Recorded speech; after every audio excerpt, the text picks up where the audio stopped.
হাট্টিমা team team, আমি খাবো পাখির ডিম। যাই, পাশের বনে অনেক পাখির বাসা দেখে এসেছি। ওইখানে গিয়ে আমি পেট ভরে ডিম খেয়ে আসবো। হাট্টিমা টিম টিম, আমি খাবো পাখির ডিম। কি বলছো? তুমি একাই ডিম খাবে? আমার জন্য নিয়ে এসো, আমারও যে ডিম খেতে খুব ইচ্ছে করছে। ঠিক আছে, ঠিক আছে, তুমি এই নিয়ে চিন্তা করো না, আমি তোমার জন্য আসার সময় ডিম নিয়ে আসবো। তারপর সিংহ চলল পাশের বনে ডিম খাওয়ার জন্য। সিংহ পাশের বনে গিয়ে দেখলো একটি গাছে দুটি পাখি বাসা বেঁধেছে। সিংহ বাসার কাছে গিয়ে পাখিকে বলছে, কিরে পাখি, তুই যে ডিম দিয়েছিস তাও আবার দুইটা, আমি খাবো কি, আমার বউয়ের জন্য নিব কি? আর ডিম গুলা যে দেখছি খুবই ছোট ছোট, তুই একটু বড় ডিম পারতে পারিস না? এসব কি বলছেন মহারাজ? আপনি হচ্ছেন এই বনের রাজা, আপনার তো দেখি মাথায় বুদ্ধি খুবই কম। আমি হচ্ছি পাখি, আমি এর থেকে বড় ডিম কিভাবে পারবো? হয়েছে হয়েছে, আমাকে আর তোদের জ্ঞান শুনতে হবে না। আমি হচ্ছে বনের রাজা সিংহ, আর তুই হচ্ছিস ছোট্ট একটা পাখি। তুই আমাকে জ্ঞান দিচ্ছিস, আর আমি এই জ্ঞান তোর নিব? মহারাজ, বেয়াদবি মাফ করবেন, আমি আপনার সাথে তর্ক করছি না, আর জ্ঞানও দিচ্ছি না। আপনি কথা বলেছেন, তার পিছনে আমি তাই কথা বলেছি। হয়েছে, থাম, আমি এখন তোর ডিম খাবো।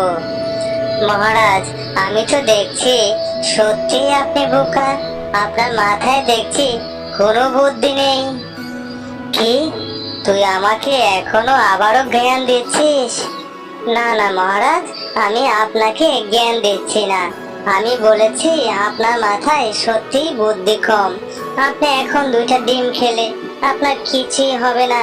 আপনি যদি 2 মাস পরে এসে খান, তাহলে আপনি পাখিয়ে মাংস খেতে পারবেন। তাই বলছি, এখন ডিম না খেয়ে আপনি 2 মাস পরে এসে পাখিয়ে মাংস খেতে পারবেন। হ্যাঁ রে পাখি, আমি তো এভাবে চিন্তা করি নাই। তুই ছোট হলেও তোর মাথায় অনেক বুদ্ধি আছে। ঠিক আছে, আমি এখন আর তোর ডিম খাচ্ছি না। 2 মাস পরে এসে আমি পাখির মাংস খাবো। দেখিস, তুই কিন্তু আবার পালিয়ে যাস না। না না মহারাজ, আমি পালাবো না। আমি পালানোর চেষ্টা করলেও পালাতে পারবো না। তখন তো আমার বাচ্চারা ওরা চিনবে না, তা উঠতে না পারলে আমি তাদের নিয়ে পালাবো কি করে? হ্যাঁ রে, তুই তো এটা ঠিক কথা বলেছিস। তুই পালাবি কি করে উঠতে না পারলে? ঠিক আছে, মনে রাখিস, 2 মাস পরে এসে কিন্তু আমি ঠিকই পাখির মাংস খাবো। এসব কথা বলে সিংহ এখান থেকে চলে যায়। দেখো টুনি, তুমি তো সিংহকে উল্টা পাল্টা বুঝিয়ে আজকের মতো ডিমগুলা রক্ষা করলে, কিন্তু 2 মাস পরে এসে যে সে আমাদের বাচ্চা খাবে। শোনো, তুমি এই নিয়ে কোনো টেনশন করো না, আমি তখনকার বুদ্ধিও রেডি করে রেখেছি। সে 2 মাস পরেই আসুক না। এদিকে সিংহ ডিম না নিয়ে গুহায় চলে গেল। কি ব্যাপার, তুমি একা একাই ডিমগুলা খেয়ে চলে এসেছো? আমার জন্য একটা ডিমও আনোনি? না গিন্নি, আমি পাখির ডিম খাইনি।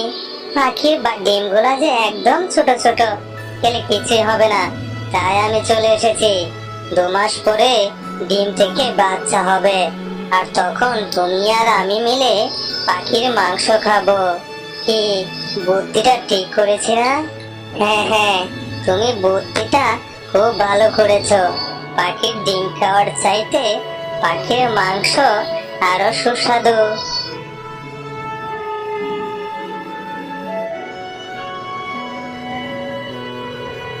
2 মাস পর টুনটুনির ডিম থেকে দুইটা বাচ্চা হয়েছে।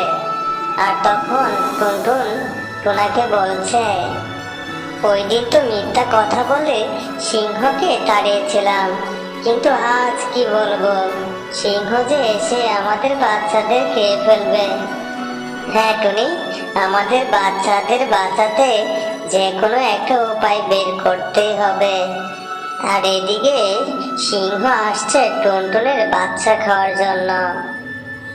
এসে দেখলো টুনটুনির দুটা বাচ্চা খুবই সুন্দর হয়েছে। দেখে সিংহর অনেক মায়া লেগে যায়। না, আমি এত সুন্দর বাচ্চাদের খাবো না।